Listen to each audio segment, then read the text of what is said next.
dengan keinginan kalian sendiri. Jadi sekalian tolong subscribe. Jadi menurut orang itu pinter sama cerdas itu sama aja. Kalau menurut saya cerdas sama pinter itu berbeda ya guys. Karena saya itu pernah saya bertemu sama seseorang yang ini dalam kategori sebenarnya cerdas dan dibilang pinter ya enggak gitu. Contohnya begini guys ya, kalau misalkan orang pinter itu ketika dia bisa menghafal atau dia bisa menjawab terkait dengan teori.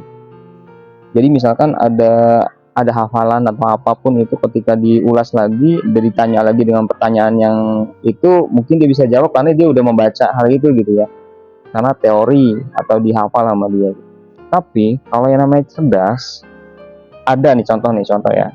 Nah dulu saya pernah tugas di sebuah kantor atau perusahaan gitu ya. Pimpinan ini dalam pekerjaannya dia mampu menurunkan angka kerugian di dalam perusahaan tersebut. Misalkan contoh begini, ruginya itu tadinya 1,3 miliar misalkan gitu. Nah setelah masuk pimpinan ini, ternyata pimpinan ini bisa nurunin menjadi sampai 600, sisanya 600 juta misalkan, yang tadi 1,3 miliar menjadi 600 juta. Artinya ada sebuah prestasi untuk menurunkan kerugian di situ yang tadinya 1,3 menjadi 600 juta. Nah kalau orang cerdas itu saya bilang begitu guys. Nah cerdas ini dia itu sistem kerjanya itu bukan berdasarkan teori. Jadi dia berpikir itu lompat-lompat guys. Dia menggabungkan dari berbagai macam ilmu yang dia punya gitu. Misalkan semakin dia memahami berbagai macam ilmu, dia akan menghadapi masalahnya itu dengan menggabungkan berbagai macam ilmu itu untuk menyelesaikan masalah yang dihadapi. Nah, kenapa kalau bagi saya sih kecerdasan ini, orang-orang yang cerdas ini, itu stratanya lebih tinggi dibandingkan orang pintar guys.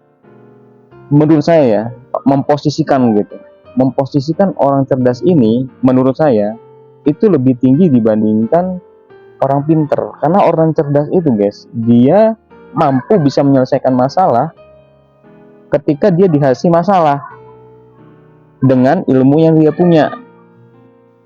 Nah itu yang saya bilang tadi, ketika dia menggabungkan berbagai macam ilmu dari manapun, mungkin ilmu pertukangan, ilmu marketing, ilmu cara penjualan, terus ilmu yang dia punya mungkin dari segi media, ilmu tentang apa juga, jadi digabungin jadi satu, lalu dia bisa menyelesaikan masalah. Nah artinya apa guys? Jadi sebenarnya guys ya, kalau saya pikir dapat kesimpulan bahwa sebenarnya kita ini mampu untuk menjadi orang yang cerdas.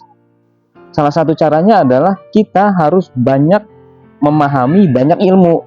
Kita harus banyak memahami banyaknya ilmu yang beragam di dalam dunia ini.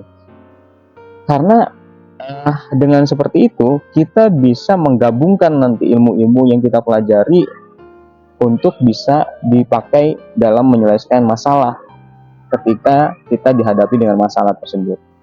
Ya coba bayangkan aja, misalkan nih kita ini ahli dalam pertukangan misalkan gitu ya. Tentunya kita ahlinya di dalam pertukangan aja toh.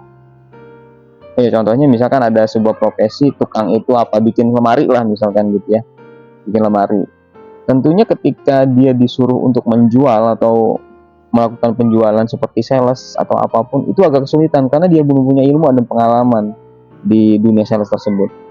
Beda lagi ketika misalkan dia sambil belajar sales, sambil belajar menjual, dia bertukang juga, terus udah itu dia membaca perekonomian yang ada di negara ini gitu ya, yang lakunya seperti apa, terus dia bisa mengetahui dunia pertukangan itu, lemarinya itu yang lagi lakunya itu sekarang yang model gimana.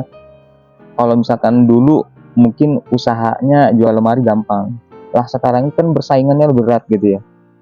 Tapi dengan ilmu yang dia punya, dia menggabungkan, meregulasikan ilmu tersebut untuk bisa menyelesaikan permasalahan yang dihadapi. Itu lebih mudah guys, karena dia sudah memahami. Coba bayangin kalau misalkan dia hanya mengerti tentang pertukangan, tapi dunia udah berubah nih, modern, udah sistem penjualan udah berubah, udah itu hantaman persaingan juga semakin besar gitu ya. Udah itu apalagi zaman sekarang dunia online kan jualnya juga gitu. Nah, kalau misalkan dia nggak mau belajar, dia tidak mau memahami tentang apapun, ya hanya cuma produksi aja gitu ya. Ya setelah dimisalkan nih perusahaan tersebut bangkrut atau dia mungkin dulunya pekerja di situ dan dia bangkrut, ya dia agak sulit untuk lompat ke usaha yang lain gitu. Karena dia terpaku dan terbatas oleh ilmu yang dia punya, yaitu ilmu pertukangan aja. Jadi kalau misalkan kalian hari ini punya waktu, punya kemampuan, artinya punya kemampuan ini mampu untuk menguasai ilmu tersebut gitu ya, pelajari. Kan ada juga orang yang nggak mampu untuk memahami ilmu ya. Contoh saya nih, kalau udah belajar matematika itu saya udah nggak kuat gitu. Tapi kalau soal desain tentang gambar segala macam ya masih sanggup lah gitu ya. Artinya ada beberapa orang yang memang mampu, ada yang enggak. Nah, kalau misalkan kalian mampu, kejar ilmu tersebut, karena suatu saat kalian akan dihadapi dengan yang namanya seperti hal-hal yang seperti saat ini gitu ya. Makin ke depan modern, makin banyak tantangan dan membuat kita itu terpaksa harus membuat ilmu kita itu diberdayakan. Jadi kesimpulannya guys dari uraian ini bahwa sebenarnya kecerdasan itu mampu bisa kita kejar gitu ya. Dengan cara kita belajar apapun, pelajari apapun, dan itu akan bermanfaat ketika kalian di suatu saat nanti dihadapi dengan masalah. Itu aja guys. Makasih, semoga bermanfaat guys.